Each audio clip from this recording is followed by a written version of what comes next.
Tema kita hari ini adalah membesarkan anak ala budaya Indonesia versus budaya Barat. Mungkin di Indonesia atau saya sendirilah dibayang-bayang orang tua gitu. Jadi kita belum berani ngungkapin pendapat sebagai anak. Kalau kita katakan sanksi, menurut saya sanksi itu asosiasinya dengan apa?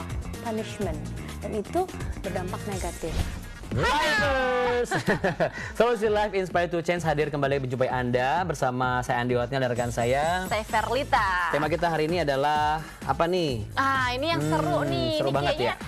Ini saya banget gitu ya. Ibu-ibu ya? Tapi tugas kamu juga loh. Iya. Membesarkan anak ala budaya Indonesia versus budaya Barat. Nah, mungkin Lifers bertanya-tanya, apa perbedaan membesarkan anak ala budaya Barat, ala budaya Indonesia gitu ya? Ya. Nah, kalau gitu simak yang satu ini dia. Tahun baru, awal baru untuk memulai segala sesuatu termasuk juga dalam proses membesarkan buah hati. Mengajar dan mendidik anak bukan hanya menjadi tanggung jawab di sekolah, namun juga berasal dari lingkungan rumah, yaitu orang tua. Saya membiasakan sejak kecil anak itu ada dalam satu tim keluarga kita gitu. Jadi ketika ada masalah, susah, senang, dia dilibatkan. Membuat mereka mengerti bahwa orang tuanya itu mengasihi mereka. Kemudian mereka mengerti dan bertanggung jawab atas bagaimana mereka merespon bersikap yang mengasihi pula kepada orang tuanya. Membesarkan anak itu menurut aku dari berbagai topik ya, misalnya topik dalam hal kedisiplinan di rumah, di sekolah, tata tertib misalnya untuk orang beramah tamah dengan orang, berjumpa dengan orang, ngomong dengan orang, banyak hal sih. Membesarkan anak termasuk juga mengajarkan tentang disiplin. Konsep disiplin harus dilakukan dengan cara yang benar, yaitu tidak memberikan hukuman, namun memberikan pelatihan kepada setiap anak. Nah, kalau disiplin ini kita ajarinnya itu nggak ngasih punishment, tapi kita ngajarin untuk kenapa sih kamu nggak ngelakuin ini gitu misalnya. Misalnya kalau dia salah, kita kasih pengertian. Kalau kamu ngelakuin ini, nanti akibatnya ini. Nah, kalau akibatnya ini, itu berbahaya bagi kamu. Disiplin itu sejak kecil saya coba tanamkan. Jadi misalnya yang kecil-kecil ya, main itu saya suruh pengasuhnya waktu itu suster suruh dia beresin sendiri. Karena kan nggak selamanya akan ada orang yang bantuin beresin ya. Jadi setelah dia main dia harus bereskan sendiri mainannya. For me myself, I'm growing and learning a lot through parenting. And as my children grow, I'm sure I will adjust and change how I parent children and my children. Parenting is not simple. It's complex. It requires a lot of hard work and effort and continual focus on where you're at. It requires for the mother and father to work together. It's no point if the mother is telling a child not to do something and then the father comes along and tells the child that they can do something, do the exact opposite. This just confuses children and does not help them to learn about values and standards. Pertama memang kita orang tuanya yang bertanggung jawab untuk menunjukkan sikap ataupun cara yang positif di depan mereka. Karena bagaimanapun juga orang tua sebagai contoh dari bagaimana mereka bersikap. Kedua, kita memperkenalkan mereka dengan Tuhan sehingga mereka tahu bahwa apa yang dilakukan orang tuanya punya dasar. Setiap orang tua memiliki cara sendiri-sendiri untuk membesarkan anak mereka. Hal ini berlaku baik itu di Indonesia maupun di luar negeri. Frank, seorang warga negara Australia, juga memiliki cara sendiri untuk mendidik anak-anaknya. We try to keep to a regular routine. Yeah, children love routine and children perform best when they're under routine because children don't cope very well with change. So if you can develop a routines for your children, the time they go to sleep, the activities they do when they come home from school, the more of a routine you have for your child, the more their behavior is going to be predictable and the more peaceful they will be. Our 8-year-old, who's our oldest, we try to train her at this age to be organized with her time so that she would have some sort of order in her life and begin to plan because she's coming home with homework and needs to manage her time effectively so that she could learn about being productive in life. Yeah, so if she has homework, she's not going to come home and watch TV or play games, she would do her homework and do her priorities first.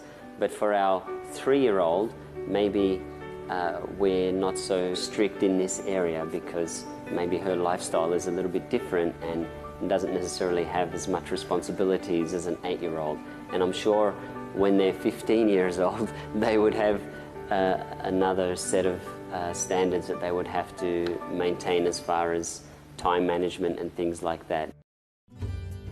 Memang kebudayaan suatu daerah atau bangsa dapat mempengaruhi pola cara membesarkan anak.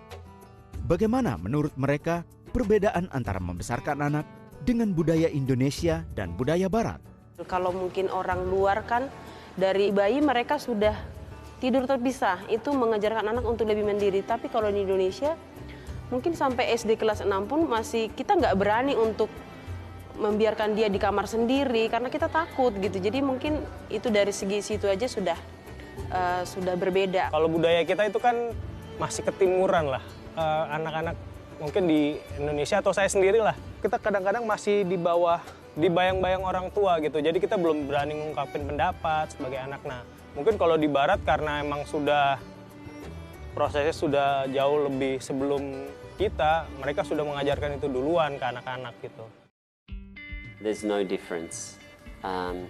Raising our children for many years in Australia and now moving to Indonesia, we have the same challenges and the same expectations because my standards that I want to raise my children with are the standards of God.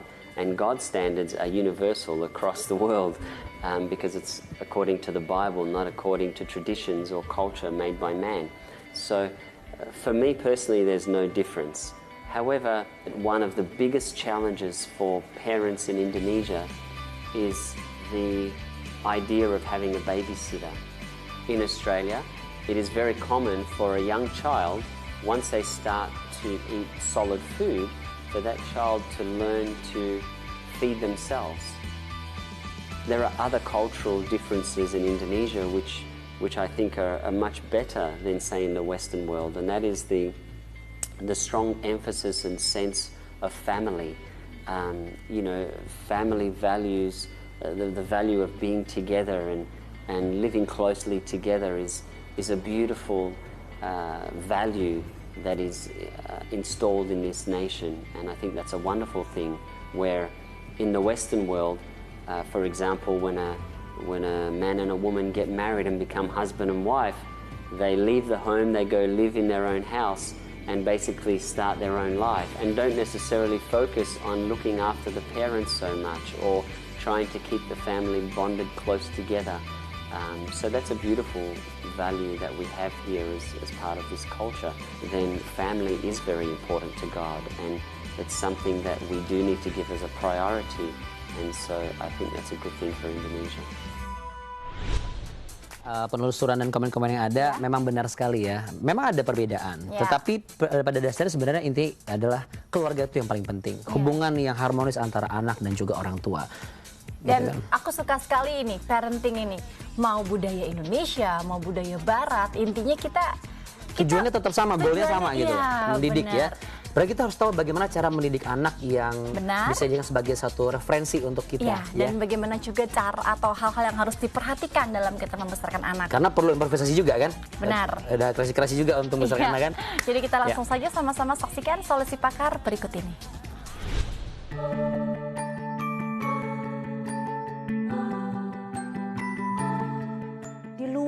Apalagi negara-negara maju yang memang sumber daya manusia tergolong mahal sehingga sulit sekali untuk ibu untuk memiliki PRT atau asisten rumah tangga.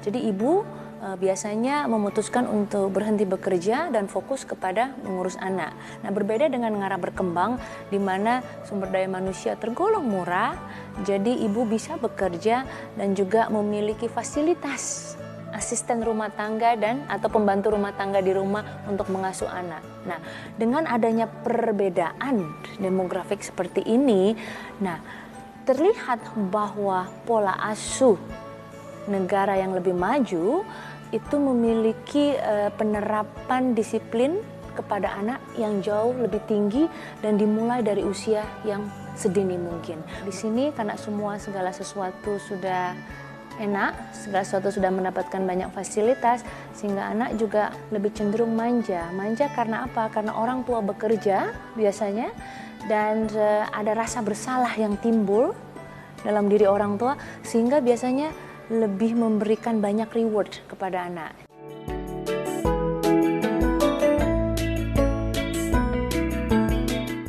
Dikarenakan satu, orang tua perlu membangun struktur keteraturan dalam diri anak sejak dini.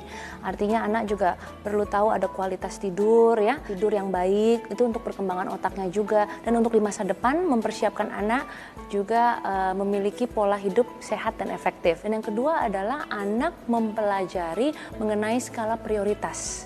Jadi anak dengan manajemen waktu itu sudah tahu bahwa pertama, tugas dan tanggung jawabnya harus diselesaikan. Belajar, makan, mandi, ya, itu yang utama. Lalu yang menjadi skala prioritas kedua adalah bermain misalnya.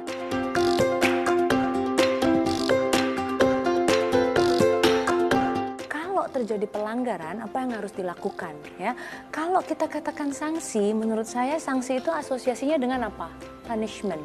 Dan itu berdampak negatif. Lebih baik kita berikan yang disebut konsekuensi sebagai akibat dari perilakunya.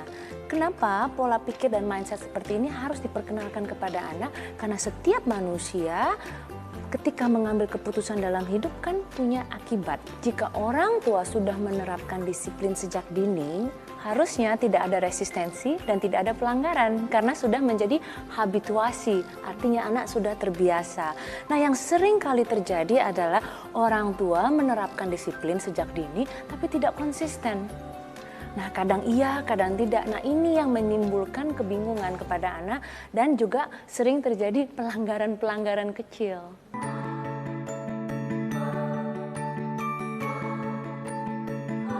Menurut saya yang perlu dihindari adalah konsekuensi fisik karena itu tidak efektif. Oke, yang bisa saya beri contoh adalah ketika misalnya anak tidak belajar dan memilih bermain, orang tua bisa mengambil sesuatu atau waktu bermain. Jadi misalnya waktu bermainnya kita ambil untuk anak melakukan pekerjaan lain, membantu orang tua di dapur, atau misalnya hukumannya bisa dengan kegiatan positif lain, beres-beres rumah, ya, menyapu, mengapa tidak gitu. Jadi hal yang negatif kita jadikan positif, itu yang terpenting.